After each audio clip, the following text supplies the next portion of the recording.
नमस्कार, आदाब, सत श्री अकाल। मैं हूं आपका आदित्य भैया and this is Aditya classes, जहां हम सीखेंगे, पढ़ेंगे एक बिल्कुल नए अंदाज में। तो आज in the rapid prep series ये नीट एसेंशियल्स हम करेंगे इलेक्ट्रोस्टैटिक्स का बचा हुआ हिस्सा, जहां पर हम पोटेंशियल और कैपेसिटेंस को डिस्कस करेंगे। कुछ डेरिवेशंस इसके अंदर कट भी चुकी हैं, तो विद जेईई मेंस हम सीबीएसई को भी डिस्कस करेंगे ताकि वो डेरिवेशंस भी रिवाइज हो जाए, बिकॉज सीबीएसई की डेट शीट भी आ चुकी है। जेईई मेंस पहले है बट सीबीएसई की डेट शीट भी आ चुकी है, एंड देन नीट भी होगा, जेईई मेंस का सेकंड सेशन भी होगा। तो सभी एग्जाम्स को कवर करते हुए हम सारी चीज़ें करेंगे डिस्कस आज इन दिस सेशन, जहाँ पर हम इलेक्ट्रोस्टैटिक्स की पूरी यूनिट को कंप्लीट करेंगे। तो without wasting any time let's just get. चलो भाई, पोटेंशियल होता है। पोटेंशियल और पोटेंशियल एनर्जी दो टर्म्स है यहाँ पर। तो अगर मैंने एक चार्ज यहाँ पे रखा हुआ है Q, तो इसकी एक इलेक्ट्रोस्टैटिक फील्ड होगी इस रीजन में। अब अगर मेरे पास इस रीजन से बहुत दूर कोई एक +1 कूलम का चार्ज इधर रखा हुआ है, और इस +1 कूलम के चार्ज को मेरे को लेकर आना है इसकी फील्ड के अंदर, तो अब इंफिनिटी से एक चार्ज को, एक +1 कूलम के चार्ज को इस चार्ज की फील्ड के अंदर लाने में, इस पॉइंट तक लाने में जितना भी वर्क होगा, this work is equal to potential. ये पोटेंशियल की डेफिनेशन है। Potential is the work done to bring a charge, bring a unit positive charge from infinity to a point in the electrostatic field of a charge. और यहीं पर अगर मैं इस charge को +1 कूलम के बजाय, मैं इस चार्ज को +1 कूलम के बजाय Q कूलम का रखूं, जो इसका एक्चुअल चार्ज होगा, तो जितना वर्क डन होगा वो वर्क होगा पोटेंशियल एनर्जी के बराबर। तो potential energy is basically potential per unit charge. ये इन दोनों का रिलेशन होता है, बस इतनी सी बात है इसकी। पोटेंशियल का अगर फॉर्मूला देखो तो V is equal to KQ/R होता है। तो इस हिसाब से जो पोटेंशियल एनर्जी हो जाएगी वो V/Q, मतलब सिर्फ K/R हो जाएगा। मतलब K इज 1/4πε0। तो K सिर्फ जो पोटेंशियल एनर्जी है वो सिर्फ डिस्टेंस पे डिपेंड करेगी, चार्ज पे डिपेंड नहीं करेगी। आगे हमें निकालना potential due to an electric dipole. तो मेरे पास एक डाइपोल यहाँ पे रखा हुआ है ए बी पर। ए पर -Q चार्ज है, बी पे +Q चार्ज है, और मेरे को पोटेंशियल निकालना है एट एनी पॉइंट पी, जो कि सेंटर से एट एन एंगल थीटा पे लगा हुआ है। अब ये एंगल थीटा मेरे को इस डायरेक्शन के साथ गिवन है, जो डाइपोल के मेरे पास डाइपोल मोमेंट की डायरेक्शन -Q टू +Q, तो ये वाली जो डायरेक्शन वहां पर मैंने थीटा लिया हुआ है। तो ट्राइंगल मेरे पास एक बना AOP और एक बनेगा BOP। यहाँ पर A से P का vector is R1 vector, B से P का इज R2, और सेंटर से लेके P का जो डिस्टेंस है वो मैंने R लिया हुआ है। अब इसके अंदर देखो तो potential at P due to -Q charge at A वो बन जाएगा V is to -KQ/R। And then अगर B से देखो तो B पे +Q है, तो KQ/R2 आ जाएगा। तो नेट पोटेंशियल दोनों को ऐड कर दिया, V1 + V2, तो KQ कॉमन, अब -1/R1 और 1/R2 इतना बन गया। अब अगर ज्योमेट्री से देखें तो यहाँ पर अब 90 डिग्री का मतलब कोई राइट एंगल ट्राइंगल तो मेरे पास बना नहीं है। तो ज्योमेट्री से अगर तो पाइथागोरस थ्योरम नहीं लगा सकता। तो ज्योमेट्री के अकॉर्डिंग ये एक रिलेशन बनता है हमारे पास कि R1 का square is equal to R² plus A² जो बेस हुआ इसका, प्लस जो एक्सटीरियर एंगल आएगा वो कोसाइन उसका 2AR into cosine of exterior angle, ये वाला थीटा। और R2 देखो ये वाला, तो R2 का square is equal to R² plus A² वापसी प्लस 2AR इंटू में इसका एक्सटीरियर एंगल ये वाला बन जाएगा। ये थीटा है तो वो 180 माइनस थीटा बन जाएगा। तो cos 180 minus theta, cos 180 minus theta होता है माइनस ऑफ cos थीटा। तो ये आ गया R² plus A² minus 2AR cos theta. इस वाले रिलेशन से अगर मैं R1² में इन तीनों टर्म से R² कॉमन निकालूं तो पहली टर्म में तो बचा 1, सेकंड टर्म में R नहीं है तो वो R² से डिवाइड हो जाएगा। थर्ड टर्म में 2AR था और उसको R² से डिवाइड करा तो R से एक R कट गया, तो 2A/R cos थीटा बचा। नीचे वाले टर्म में भी सेम टू सेम करा तो यहाँ पर -2A/R cos थीटा आ गया। इसके आगे अगर मैं देखूं जो मेरे पास डाइपोल है, फिर से वही कंसिडरेशन जो पहले वाली डेरिवेशंस के अंदर लगाई थी कि अगर मेरे पास डाइपोल बहुत छोटा है और उसके मुकाबले जो ये A लेंथ है, इस A लेंथ के मुकाबले ये R लेंथ काफी बड़ी है, तो इससे क्या होगा, यहाँ पर मैंने कंसिडरेशन करा है कि इफ डाइपोल इज शॉर्ट, जो कि most of the practical cases में होता है, तो A R से बहुत कम हुआ तो A² बहुत छोटी क्वांटिटी बनेगी। एक छोटी क्वांटिटी उसका स्क्वायर किया और उसको उसके बड़ी क्वांटिटी जिसका भी स्क्वायर हो रखा है उससे डिवाइड करा, तो इसकी बहुत छोटी क्वांटिटी आएगी जिसको हम नेग्लेक्ट कर सकते हैं, एंड हेंस वो R1 वाला रिलेशन हो जाएगा, R1 square is equals to R square 1 plus A square by R square को छोड़ दिया, खाली बचा 2A bye R cos theta. यहाँ से स्क्वायर हटाया, स्क्वायर रूट भेजा, तो ये R स्क्वायर का तो रूट गया और इस पे आगे power 1/2।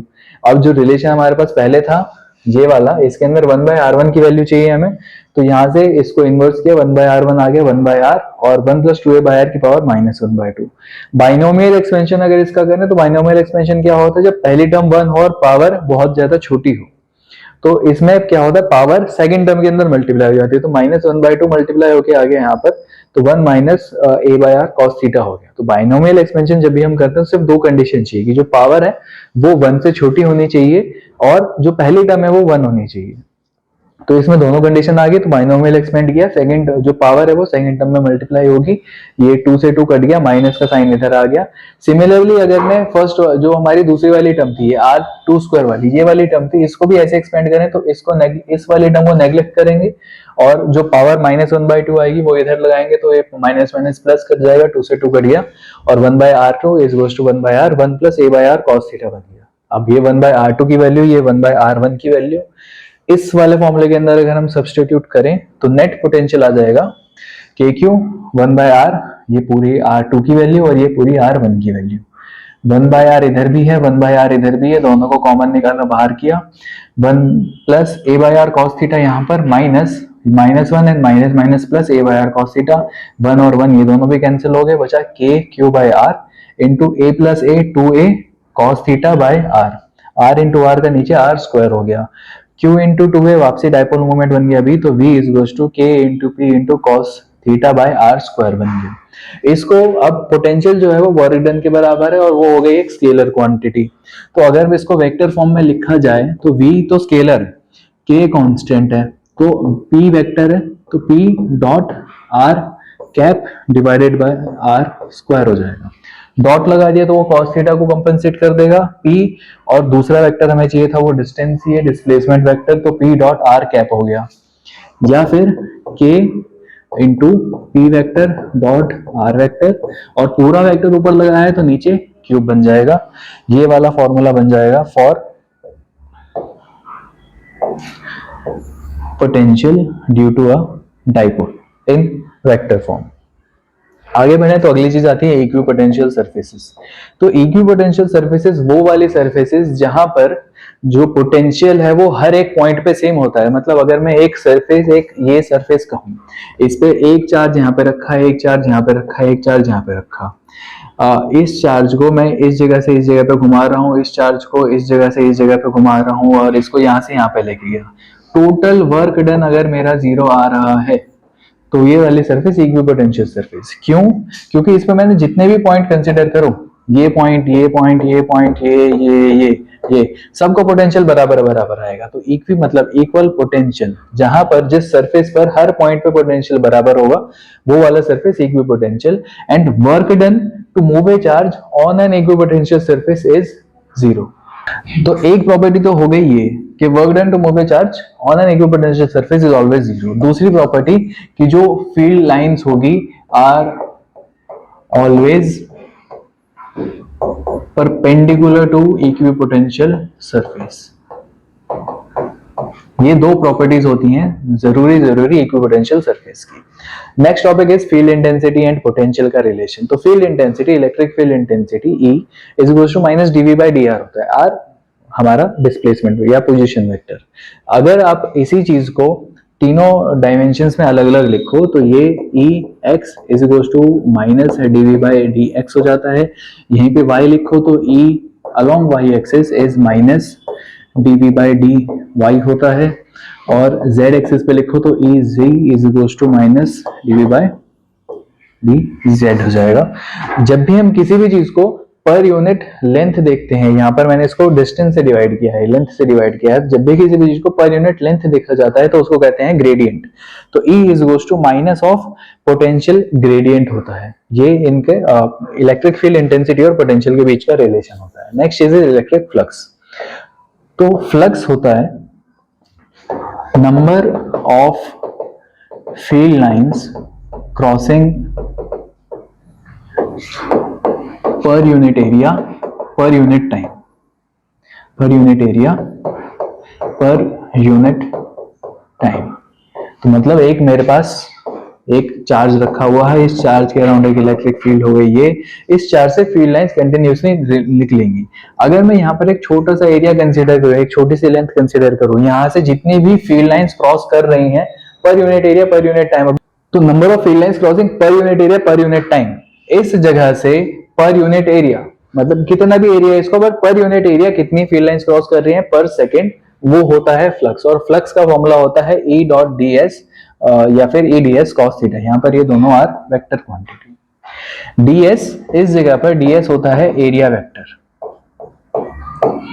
And area vector is a vector which is directed perpendicular to any surface. कि मेरे पास एक ये पर्टिकुलर सरफेस है, एरिया इसका कुछ भी a है, area vector is a vector which is directly directed perpendicular to its surface. अब मैं परपेंडिकुलर ऐसे ड्रॉ तो नहीं करता, but this is perpendicular area vector, ये एक सरफेस और इस सरफेस के 90 डिग्री पर ये जो एरिया वेक्टर बन रहा है, जहां पर हमारा जो स्टाइलस है वो मार्क कर रहा है, this is area vector.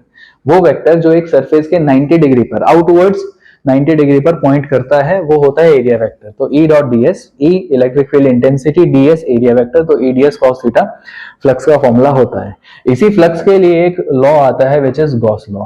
Gauss law states that total flux through any surface is Q by epsilon naught।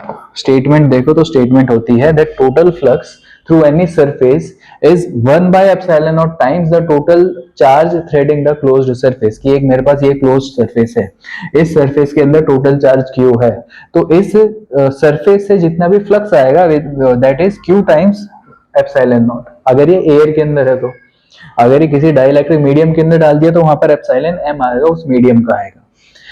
यहाँ पर ध्यान देने वाली बात यह है कि गॉस लॉ के अंदर जब भी हम यहाँ से क्वेश्चन सॉल्व करते हैं तो सिर्फ उतना ही चार्ज कंसीडर करना है जो सरफेस के अंदर रखा हुआ है, सरफेस के बाहर। मतलब मान लो यहाँ पर ये एक मेरे पास सरफेस है, यहाँ पर +1 कूलम का चार्ज है, यहाँ पर +2 कूलम का चार्ज है, यहाँ पर -1 कूलम का चार्ज रखा है, यहाँ पे +4 कूलम का चार्ज रखा है। तो फ्लक्स के लिए जो मैं फाई यहाँ पर फ्लक्स निकालूंगा उसके लिए टोटल चार्ज मेरे को सरफेस के अंदर वाला चाहिए। तो प्लस में -1 गया, बाकी बचा +2, तो 2 by epsilon naught इसका फ्लक्स आएगा।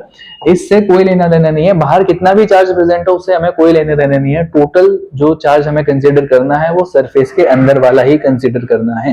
तो टोटल अगर फाइनल एक्सप्रेशन इसकी बने तो flux is equal to integral E dot ds is equal to Q by epsilon naught। ये बनता है हमारी फाइनल गॉस लॉ की एक एक्सप्रेशन।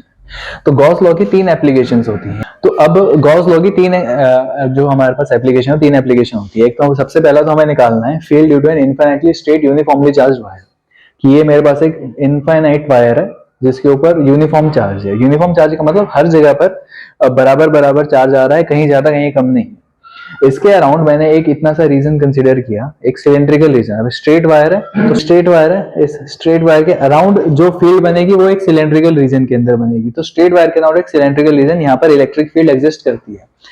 पॉजिटिव चार्ज है तो फील्ड की डायरेक्शन हो गई ये। अब इसके अराउंड 3 सरफेस बनेगी। गॉस लॉ के अंदर हमने पढ़ा है कि सरफेस से हमें फ्लक्स निकालना है तो 3 सरफेस यहाँ पर बनेगी, एक तो ये वाली, सेकंड ये एंड थर्ड ये। तो एक टॉप का, एक ये इसका जो कर्व सरफेस है वो, और एक इसका जो बॉटम आ गया वो, 3। जो टोटल फ्लक्स आएगा मेरे पास वो टोटल फ्लक्स इन तीनों सरफेस से आएगा। Flux is equal to integral of E ds, तो E डॉट ds, तो E ds 1, 2 एंड 3। फर्स्ट में फील्ड की डायरेक्शन ये है और जो हमारा एरिया वेक्टर है जो सरफेस के परपेंडिकुलर पॉइंट करता है वो ये हो गया। तो इन दोनों के बीच का एंगल बन गया 90 डिग्री। cos 90 होता है 0। तो पहली सरफेस से फ्लक्स का contribution is 0। Same third surface से फ्लक्स का कंट्रीब्यूशन आ जाएगा cos 90 which is 0। Second surface के अंदर ये जो फ्लक्स है वो पॉइंट कर रहा है इस डायरेक्शन में जिस डायरेक्शन में फील्ड है, मतलब फील्ड और एरिया वेक्टर के बीच का एंगल इज 0 डिग्री। cos 0 होता है 1, तो खाली बचा ds। ds ये कर्व सरफेस है, सिलेंडर का जो कर्व सरफेस एरिया होता है वो होता है 2 pi r h।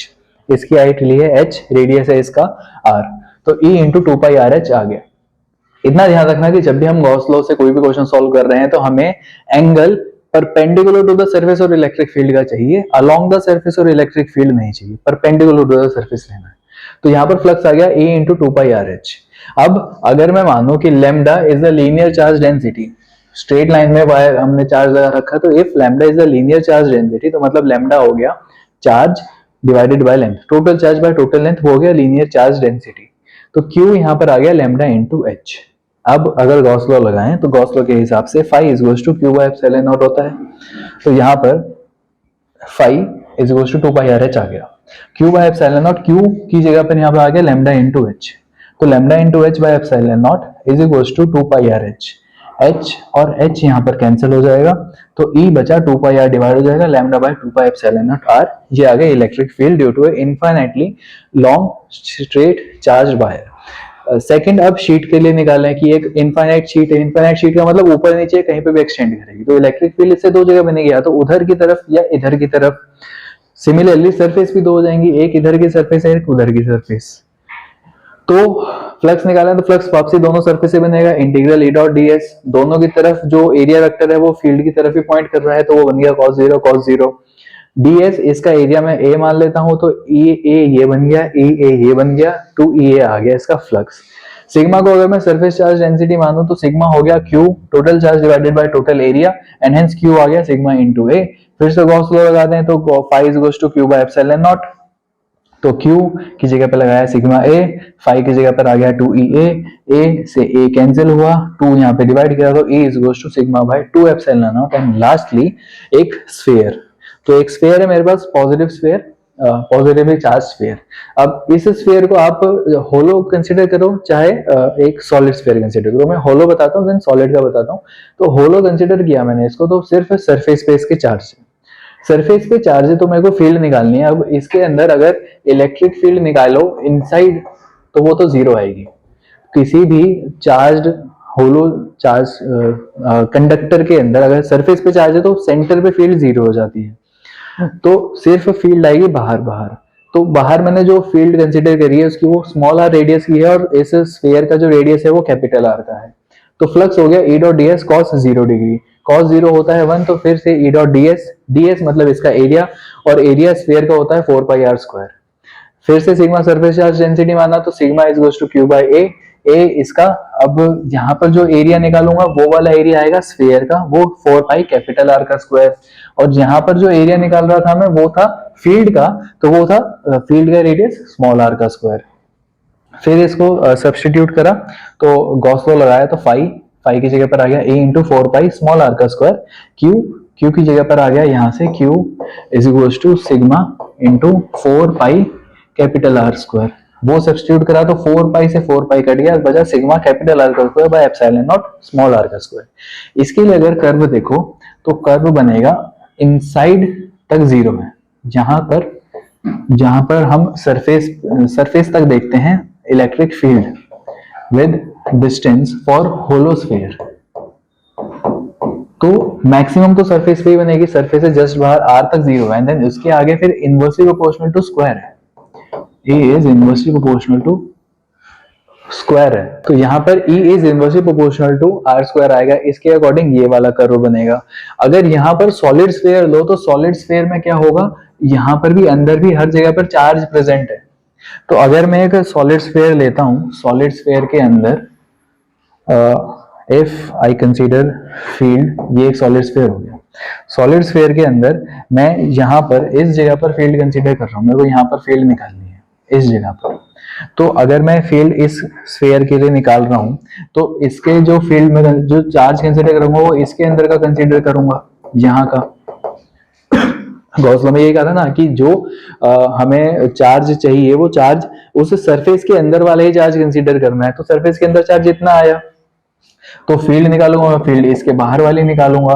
तो इसके अकॉर्डिंग जो कर्व बनेगा वो बनेगा कि जब तक हम रेडियस तक पहुंच रहे हैं तब तक ये लीनियरली इंक्रीज होगी electric field, and after that वही वाला लॉ फॉलो होगा इनवर्स। यहां तक E is directly proportional to distance, इसके आगे E is inversely proportional to square of distance, और सरफेस पे मैक्सिमम होगा। इसके अंदर भी ये फर्क आता है होलो स्फीयर और ये हो गया सॉलिड स्फीयर के लिए। और पोटेंशियल वाला पार्ट इतना ही था। चलो भाई, नेक्स्ट टॉपिक है कैपेसिटेंस, और कैपेसिटेंस के सबसे पहले आती है इलेक्ट्रोस्टैटिक शील्डिंग।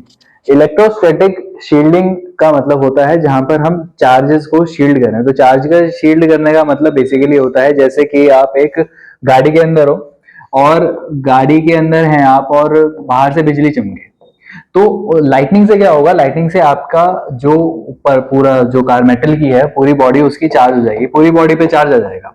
बट अगर आप गाड़ी के अंदर बैठे हुए हो तो पूरी बॉडी पे चार्ज होने के बावजूद आपके ऊपर बिल्कुल भी कुछ फर्क नहीं पड़ेगा, उसका इलेक्ट्रिक फील्ड अंदर की तरफ नहीं आएगी। This is electrostatic shielding. तो बेसिकली अगर कोई भी कंडक्टर कभी भी चार्ज है तो उस चार्ज से कंडक्टर के अंदर कुछ फर्क नहीं पड़ता इफ उसके अंदर होलो स्पेस है। तो हमेशा जो चार्ज की वजह से फील्ड होती है वो फील्ड बाहर की तरफ क्रिएट होती है, अंदर की तरफ फील्ड क्रिएट नहीं होती। तो अगर आप एक गाड़ी के अंदर बैठे हो, बिजली कड़की, बिजली अगर गिरी भी या इवन तो पूरे एटमॉस्फेयर में जो चार्जेस आता है, चार्ज की वजह से गाड़ी चार्ज हो जाएगी। आप गाड़ी को बाहर से टच करोगे तो ऑब्वियसली करंट लगेगा, बट अगर गाड़ी के अंदर बैठे हुए हो तो कुछ फर्क नहीं पड़ेगा, बिकॉज वो जो हमारी बॉडी है वो शील्ड हो जाएगी, अंदर की तरफ इलेक्ट्रिक फील्ड नहीं होगी। सेम चीज आप कर सकते हो, जैसे कि अगर हमने मोबाइल फोन लिया, मोबाइल फोन को हमने एक फॉइल पेपर के ऊपर रैप कर दिया, मतलब एक फॉइल पेपर के अंदर रैप कर दिया, फॉइल पेपर को उसके ऊपर लगा दिया, तो उससे क्या होगा, फॉइल पेपर मेटल की तरह काम करेगा, जो कि अंदर की तरफ पूरी फील्ड को जीरो कर देगा और आपके मोबाइल के अंदर नेटवर्क नहीं आएंगे। तो अगर एयरप्लेन मोड नहीं काम करे फोन का, एक फोन को एक फॉइल पेपर के अंदर रैप करो। अब बेसिकली होता क्या है, एक फॉइल पेपर लगाओगे तो हो सकता है ना हो, बिकॉज फोन का नेटवर्क स्ट्रांग होगा, अगर आपके एरिया में अच्छा नेटवर्क आ रहा है तो मल्टीपल फोर्स अगर लगाओगे किसी भी फॉइल पेपर के एक मोबाइल फोन के ऊपर, तो उससे उस फोन का जो नेटवर्क है वो चला जाएगा, बिकॉज शील्ड हो जाएगा, अंदर की तरफ फील्ड उसकी नहीं पहुंच पाएगी, and hence phone out of network coverage आ जाएगा आपका। नेक्स्ट चीज इज कैपेसिटर एंड कैपेसिटेंस। तो capacitor is a device, capacitance is anything जहां पर कैपेसिटेंस उसकी प्रॉपर्टी, कैपेसिटर एक डिवाइस, कैपेसिटेंस उसकी प्रॉपर्टी। तो कैपेसिटर इज ए डिवाइस जिससे हम इलेक्ट्रिक चार्जेस या बेसिकली इलेक्ट्रिकल एनर्जी को स्टोर करते हैं। जिस भी डिवाइस के अंदर हम इलेक्ट्रिकल एनर्जी को स्टोर करते हैं उसको कैपेसिटर कहते हैं, उसकी प्रॉपर्टी इज कैपेसिटेंस। तो capacitance is Q by V, Q charge by voltage, और इसकी यूनिट होती है फेरेड, डायमेंशन आते हैं M-1 L-2 T4A²। कैपेसिटर कई शेप में आता है, तो बेसिकली जो सबसे ज्यादा हम इस्तेमाल करते हैं वो करते हैं parallel plate capacitor. Parallel plate capacitor में हमारे पास दो प्लेट्स होती हैं सेम एरिया की, जिनके बीच में थोड़ा बहुत डिस्टेंस होता है d, और इसके बीच में या तो एयर हो या कोई सा भी मीडियम हो। तो होता क्या है, इसको चार्ज किया और पॉजिटिव, इसको चार्ज किया नेगेटिव, इसकी वजह से बीच में एक इलेक्ट्रिक फील्ड डेवलप हो जाती है और वहां पर हम इलेक्ट्रिकल एनर्जी को स्टोर करते हैं। कैपेसिटर का काम होता है इंस्टेंट एनर्जी को डिलीवर करना। पंखों के अंदर जो कंडेंसर लगा होता है वो कैपेसिटर होता है। अगर आप किसी भी फैन को ऑन करो विदाउट कैपेसिटर, वो अपने आप चालू नहीं होता। कैपेसिटर क्या करता है, उसको एक इनिशियल पुश देता है जिसकी वजह से वो घूमना चालू कर देता है। पंखे को, किसी भी फैन को जो इनिशियल पुश चाहिए होता है चालू होने के लिए, रोटेट करने चालू होने के लिए, वो जो इनिशियल पुश होता है वो कैपेसिटर देता है। कैपेसिटर जो एनर्जी स्टोर करता है, जब भी किसी भी कंडक्टर के अंदर कैपेसिटर से हम एनर्जी लेते हैं तो कैपेसिटर अपनी जितनी भी एनर्जी स्टोर करता है वो सारी की सारी एकदम से रिलीज कर देता है, बिना टाइम वेस्ट करे कैपेसिटर अपनी सारी की सारी एनर्जी एक साथ दे देता है। उससे पंखे को एक इनिशियल स्टार्ट मिलता है और जैसे वो चालू हो जाता है उसकी मोटर घूमने लगती है, फिर जो हम करंट सप्लाई कर रहे हैं उसकी वजह से वो आगे कंटिन्यूसली घूमता चला जाता है। ये मेन काम होता है किसी भी सर्किट के अंदर हम अगर कैपेसिटर को यूज करते हैं तो। पैरेलल प्लेट कैपेसिटर मैंने आपको बताया कि हमने दो प्लेट्स ली, तो बेसिकली बनता कैसे कि एक प्लेट को चार्ज किया बाय इंडक्शन, दूसरी प्लेट पर यहाँ पर नेगेटिव चार्ज आ गया और यहाँ पर पॉजिटिव चार्ज आ गया।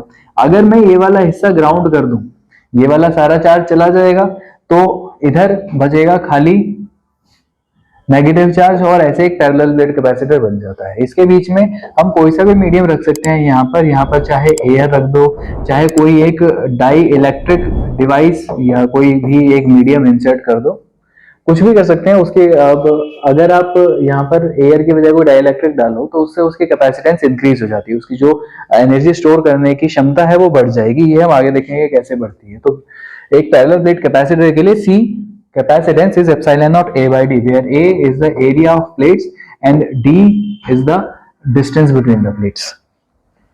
नेक्स्ट चीज है ग्रुपिंग ऑफ कैपेसिटर्स। तो grouping of capacitors is unlike the grouping of resistors. उसका उल्टा केस है। सीरीज में अगर देखो तो सीरीज के अंदर मेरे पास जब भी कोई भी चीज सीरीज में लगी होती है, तो जैसे हम रेजिस्टेंस के केस में देखते थे, वहां पर सीरीज में करंट सेम होता था, इधर कैपेसिटर के केस में हमारे पास चार्ज जो, अब सिंस करंट सेम है तो सब पे चार्ज भी उतना ही डेवलप होगा, तो क्यू क्यू क्यू तीनों साइड में हमारे पास चार्ज आ गया, तीनों पे क्यू चार्ज है, तीनों के कैपेसिटेंस अलग है, तो उसकी वजह से तीनों पे वोल्टेज अलग आएगी सिंस सीरीज में है। पैरेलल में वोल्टेज सेम होती है, तीनों पे चार्ज अलग अलग आएगा क्योंकि करंट अलग अलग फ्लो होगा तीनों के अंदर से। तो इसकी कैपेसिटेंस C1, इसकी C2, इसकी C3, total voltage V apply करिए तो तीनों की voltage V1 plus V2 plus V3 से मेरे पास टोटल वोल्टेज V आ जाएगी। V यहाँ पर एक रिलेशन लिखा था मैंने, C is equal to Q by V, तो यहाँ से V is equal to Q by C बन जाएगा। तो Q by C, Q by C1, Q by C2, Q by C3, Q दोनों तरफ से कैंसिल आउट हो गया, 1 by C is equal to 1 by C1 plus 1 by C2 plus 1 by C3, जो कि रेजिस्टर के केस में होता था इन पैरेलल कॉम्बिनेशन। अगर पैरेलल कॉम्बिनेशन कैपेसिटर का देखो तो यहाँ पर अगर मेरे पास करंट सप्लाई है तो यहाँ पर करंट तीनों के अंदर अलग अलग सप्लाई होगा, बिकॉज कैपेसिटेंस तीनों की अलग है। करंट सप्लाई होता है in the ratio of resistance, कितनी रेजिस्टेंस प्रोवाइड हो रही है, जहां पर बहुत कम रेजिस्टेंस होगी वहां पर करंट ज्यादा चला जाता है, जहां पर ज्यादा रेजिस्टेंस होगी वहां पर करंट कम जाता है, तो उसके अकॉर्डिंग तीनों ब्रांचेस में अलग अलग करंट गया। तो Q1, Q2, Q3 तीनों पे अलग अलग चार्ज डेवलप हुए, Q is equal to CV हुआ तो CV1, CV is equal to C1V plus C2V plus C3V, parallel में था तो तीनों में वोल्टेज भी सेम, V दोनों साइड से कैंसिल हो जाएगा, C is equal to C1 plus C2 plus C3, ये हमारे पास फाइनल कॉम्बिनेशन बनेगा in parallel grouping of capacitors.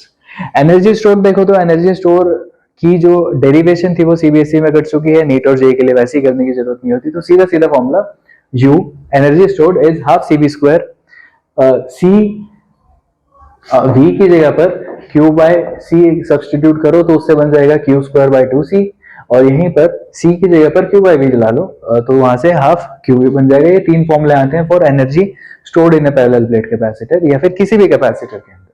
Total energy stored in grouping दोनों सीरीज और पैरेलल के लिए U is equal to U1 plus U2 plus U3, मतलब अगर मेरे पास ये तीन कैपेसिटर है, इसके अंदर U1 एनर्जी स्टोर्ड है, इसके अंदर U2, इसके अंदर U3, तो टोटल एनर्जी इज इन तीनों का सम।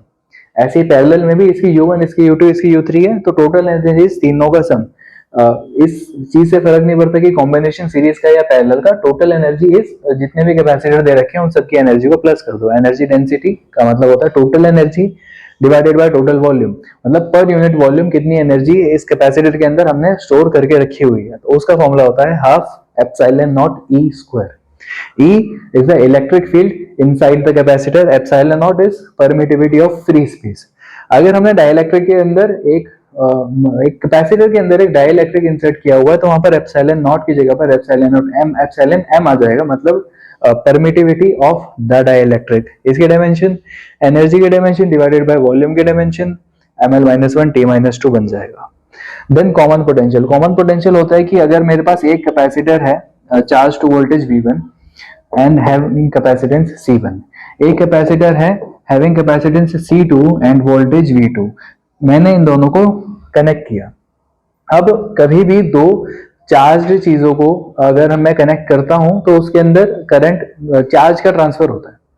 दो चीजें मेरे पास अलग अलग, उन दोनों का अलग अलग चार्ज है, अगर उन दोनों को कनेक्ट करें तो कनेक्शंस के बाद क्या होता है, उनके अंदर चार्ज का ट्रांसफर होता है, और चार्ज का ट्रांसफर होता है तब तक जब तक उन वो दोनों एक पोटेंशियल पे ना पहुंच जाए। हाई पोटेंशियल से लो पोटेंशियल करंट फ्लो करता है, तो जब उन दोनों का पोटेंशियल इक्वल हो जाएगा करंट का फ्लो रुक जाएगा, तो वो जब दोनों का पोटेंशियल इक्वल होगा वो क्या पोटेंशियल है उसको कॉमन पोटेंशियल कहते हैं, तो वो बन जाएगा total charge divided by total capacity is C1V1 Q1 by Q2, Q1 plus Q2, तो C1V1 plus C2V2 divided by total capacity C1 plus C2।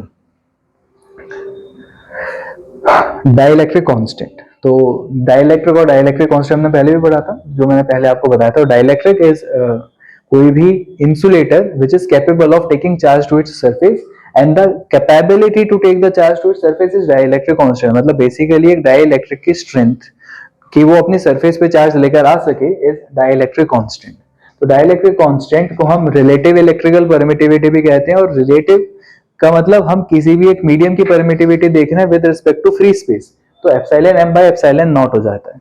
तो एप्सिलॉन एप्सिलॉन का रिलेशन देखो तो हमारे पास एक फोर्स का रिलेशन था, force is k Q1 Q2 by r square, और इलेक्ट्रिक फील्ड थी K Q by R square, potential था के क्यू बाय आर। इन तीनों के अंदर देखो तो के, ये तीनों एफ, ई और वी तीनों के प्रोपोर्शनल है, एंड के इज 1/4 पाई एप्सिलॉन नॉट, है ना। मतलब ये तीनों एप्सिलॉन नॉट के इनवर्सली प्रोपोर्शनल है। तो ई नॉट यहाँ पर आया तो एफ नॉट ई नॉट ऊपर आया, ऐसे ये V naught by V M भी हो सकता है, ये इनवर्सली प्रोपोर्शनल। और कैपेसिटेंस अभी पीछे करा था, capacitance C is equal to epsilon naught A by D, ये डायरेक्टली प्रोपोर्शनल है। तो एप्सिलॉन एम के साथ CM आया और E नॉट के साथ C नॉट आया। इनवर्सली प्रोपोर्शनल तो epsilon naught F naught, epsilon M ऊपर तो FM नीचे, ऐसे epsilon naught E naught by EM, वो V नॉट बाई VM हो गया। ये डाइलेक्ट्रिक कांस्टेंट होता है या फिर रिलेटिव इलेक्ट्रिकल परमिटिविटी है। नेक्स्ट चीज is capacitance of parallel plate capacitor with conducting slab. तो कंडक्टिंग स्लैब मेरे पास एक पैरेलल प्लेट कैपेसिटर है, ऊपर वाली प्लेट पॉजिटिवली चार्ज, नीचे वाली प्लेट नेगेटिवली चार्ज, बीच में मैंने एक कंडक्टिंग स्लैब रख दी। कंडक्टिंग स्लैब का मतलब एक मेरे पास क्यूबॉइड है जिसको मैंने इस पैरेलल प्लेट कैपेसिटर के अंदर इंसर्ट कर दिया। सिंस ये स्लैब कंडक्टिंग है तो कंडक्टर के अंदर मैंने कहा कि शील्ड हो जाता है। शील्ड का मतलब अंदर की तरफ इलेक्ट्रिक फील्ड बिकम्स जीरो। अब अगर इस हिस्से में इलेक्ट्रिक फील्ड जीरो है तो this can be simply seen as कि मेरे पास इतना एक चौड़ा डाइलेक्ट्रिक कैपेसिटर है, कैपेसिटर के बीच में मैंने इतना स्पेस खाली छोड़ दिया, जितना पॉजिटिव चार्ज इधर था ड्यू टू इंडक्शन उतना ही पॉजिटिव चार्ज तो यहाँ पर आ जाएगा, खाली फील्ड ही तो नहीं है, सरफेस पे तो चार्ज आ रहा है। और कंडक्टर का क्या काम होता है, जितना चार्ज उसको यहाँ पे मिल रहा है वो सारा का सारा वहां आ जाएगा। डाइलेक्ट्रिक में तो स्टिल कम चार्ज आता है, यहाँ पे तो सारा का सारा चार्ज सरफेस पे आ जाता है, तो अंदर की तरफ फील्ड जीरो। सिर्फ क्या हुआ है, यहाँ पर टी थिकनेस है, ये डी थिकनेस है, तो total D minus T thickness बच गई जहां पर फील्ड आ रही है। इधर फील्ड जीरो हो गई, इधर फील्ड आ रही है। Electrical energy stored in terms of electric field.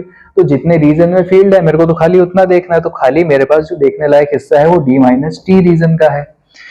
इस रीजन को तो मैं खाली छोड़ सकता हूँ कि इस रीजन से तो हमें कोई लेना देना नहीं है, यहाँ पर तो इलेक्ट्रिक फील्ड है ही नहीं, जहां पर इलेक्ट्रिक फील्ड नहीं वहां से हमारा लेने देना क्या, वहां पर इलेक्ट्रिकल एनर्जी नहीं होगी। तो V is equal to E naught, मतलब जो बाहर फील्ड आ रही है, into D minus T. E is equal to D V by D T करा था, तो V is equal to E into distance, तो E naught into D minus T, और E नॉट की जगह आ गया sigma by epsilon naught into D minus T. सिग्मा इज सरफेस चार्ज डेंसिटी, तो Q बाई ए एप्सिलॉन, तो epsilon naught into D minus T.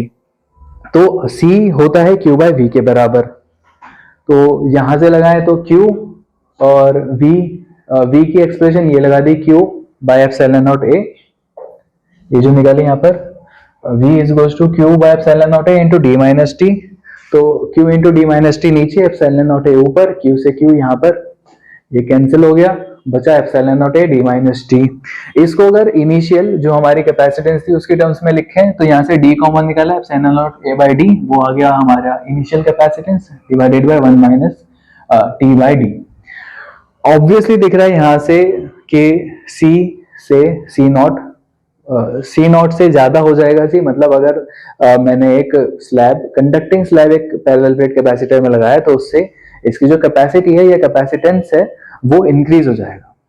Obviously because हुआ क्या, बेसिकली सिर्फ जो हमारी लेंथ थी, जो distance between the plates of conductor था वही कम हुआ, प्लेट उसके फील्ड तो वहां पर कुछ थी ही नहीं, तो सिर्फ डिस्टेंस कम हो गया। And C is epsilon naught A by D, inversely proportional to distance, distance कम हुआ तो कैपेसिटेंस इंक्रीज हो जाएगी। सेकेंड चीज, अगर T is equal to D, मतलब पूरे के पूरे हिस्से में मैं एक कंडक्टिंग स्लैब डाल दूं तो वहां से कैपेसिटेंस यहाँ पर D डालो तो 1 माइनस 1 0 हो जाएगा, कैपेसिटेंस इन्फिनिटी हो जाएगी। अगर मैं जो अभी कंडक्टिंग स्लैब डाली है उस कंडक्टिंग स्लैब की जगह पर मैं एक डाइलेक्ट्रिक स्लैब डाल दूं, मैं एक यहाँ पर डाइलेक्ट्रिक स्लैब डाल दूं, तो उससे क्या होगा, इधर भी फील्ड है इधर भी फील्ड है, बट इसके अंदर अब फील्ड डेवलप होगी। डाइलेक्ट्रिक कंप्लीट शील्डिंग नहीं करता, तो कंप्लीट शील्डिंग ना करने की वजह से अब एक फील्ड डेवलप हो जाएगी इसके अंदर, बट इन ऑपोजिट डायरेक्शन। तो जो नेट फील्ड है वो बन जाएगी E naught minus E P. E naught जो बाहर वाली फील्ड है minus E P, this is the field due to polarization. Dielectric जो पोलराइज हो गया उसकी वजह से जो फील्ड डेवलप हुई वो हो गई EP। अब K मतलब dielectric constant is equal to E naught by E होता है। अब E हो गया हमारा E यहाँ पर and E naught by K dielectric constant. वापसी वही वाली expression V is equal to E into T. तो अब बाहर E नॉट है, E नॉट आ रहा है, ये T थिकनेस और टोटल D है, तो E नॉट आ रहा है D माइनस टी एरिया पर, और E जो टोटल फील्ड है वो आ गया T वाले हिस्से पर। तो E ये वाला इसकी जगह लगा दिया E naught by K and यहाँ पर आ गया T थिकनेस। अगेन हमारे पास वही वाला रिलेशन, इसको सॉल्व करा पहले एंड वापसी वही वाला relation C is goes to Q by V।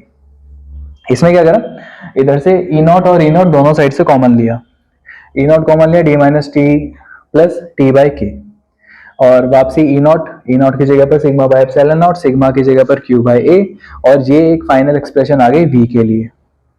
अब वापसी वही V की जगह पर ये वाली वैल्यू पुट करी, ये बन गई हमारे पास final expression for capacitance of parallel plate capacitor with dielectric slab.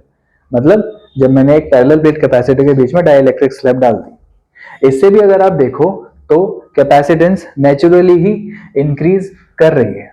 मतलब अगर मैं एक पैरेलल प्लेट कैपेसिटर में एक डाइलेक्ट्रिक स्लैब भी डालूं तो भी उससे कैपेसिटेंस इंक्रीज हो जाती है। इस वजह से जनरली कहीं पर भी अगर हमारे पास कोई आप कैपेसिटर देखो अपने आसपास, कहीं पर भी आपके पास जो कैपेसिटर्स अवेलेबल होंगे, उन कैपेसिटर्स के अंदर हमेशा बीच में कोई ना कोई एक डाइलेक्ट्रिक हमेशा मीडियम रखा जाता है, उसके अंदर एयर नहीं छोड़ी जाती खाली, एक डाइलेक्ट्रिक मीडियम रखा जाता है, उससे उसकी कैपेसिटी इंक्रीज हो जाती है।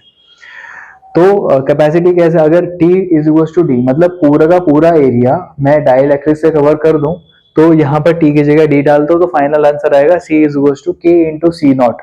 मतलब इनिशियल कैपेसिटेंस जो खाली एयर के साथ थी उससे K times dielectric constant times multiply हो जाएगा। मतलब इफ मान लो कोई डाइलेक्ट्रिक डाला जिसके लिए डाइलेक्ट्रिक कांस्टेंट इज 3, तो जो कैपेसिटेंस है वो 3 टाइम्स बढ़ जाएगी। Same area, same distance, same current, सब कुछ सप्लाई करा, उसमें उसकी अगर कैपेसिटी 3 टाइम्स बढ़ गई, हमने सिर्फ क्या करा उसके बीच का एरिया और जो वॉल्यूम थी उसकी वो एयर की जगह पर मैंने एक डाइलेक्ट्रिक डाल दिया, बस इतनी ही चेंज करा उसके अंदर और उसकी कैपेसिटी इंक्रीज हो गई। इस वजह से capacitors are always preferred to have dielectric in them instead of air. And lastly ये कुछ इंपॉर्टेंट रिजल्ट है। अब एक डाइलेक्ट्रिक स्लैब एक मैंने पैरेलल प्लेट कैपेसिटर के बीच में डाली, ठीक है, with battery connected across the plates, and second case जहां पर battery across the plates is of, और फिर मैंने डाइलेक्ट्रिक डाला।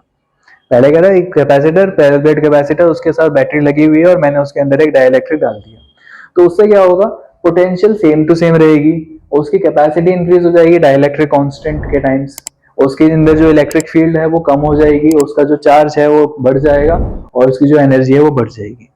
बैटरी लगी हुई है और फिर मैंने डाइलेक्ट्रिक डाला तो कैपेसिटेंस, चार्ज और एनर्जी तीनों बढ़ जाएंगे, इलेक्ट्रिक फील्ड कम हो जाएगी, पोटेंशियल उतना का उतना ही रहेगा। बट अगर बैटरी को ऑफ कर दिया और फिर डाइलेक्ट्रिक डाला, पहले बैटरी चालू थी फिर डाइलेक्ट्रिक डाला था, अब अगर बैटरी को ऑफ करके मैं डाइलेक्ट्रिक डालूंगा तो चार्ज पे कुछ असर नहीं पड़ेगा, बट कैपेसिटेंस इंक्रीज कर जाएगी पहले की तरह। अंतर क्या आएगा, पोटेंशियल कम हो जाएगा, इलेक्ट्रिक फील्ड पहले भी कम ही हो रही थी वो अभी भी कम है, और एनर्जी कम हो जाएगी। तो इफ बैटरी ऑन है फिर डाइलेक्ट्रिक डाला तो कैपेसिटेंस, चार्ज, एनर्जी बढ़ जाएंगे, इलेक्ट्रिक फील्ड कम हो जाएगी, पोटेंशियल उतना का उतना रहेगा। बैटरी ऑफ करने के बाद डाइलेक्ट्रिक डाला तो चार्ज उतना का उतना रहेगा, पोटेंशियल, इलेक्ट्रिक फील्ड और एनर्जी तीनों कम हो जाएंगे, सिर्फ कैपेसिटेंस इंक्रीज हो जाएगी। And that's it for capacitance 2। And that's it for complete electrostatics now. I hope आपको सारी चीज़ें बेहद अच्छे से समझ आई होंगी, एंड इफ इट इज तो give this video Thums up, channel subscribe करो, वीडियो को लाइक तो कर ही दिया होगा तो आगे बेल आइकन को भी प्रेस कर दो ताकि आगे आने वाले सारे वीडियो लेक्चर्स की नोटिफिकेशन आपको टाइमली मिल जाए। And keep supporting me and this channel, and let's just go together. All the best for everything in your life, all the best for your exams. Thank you very much.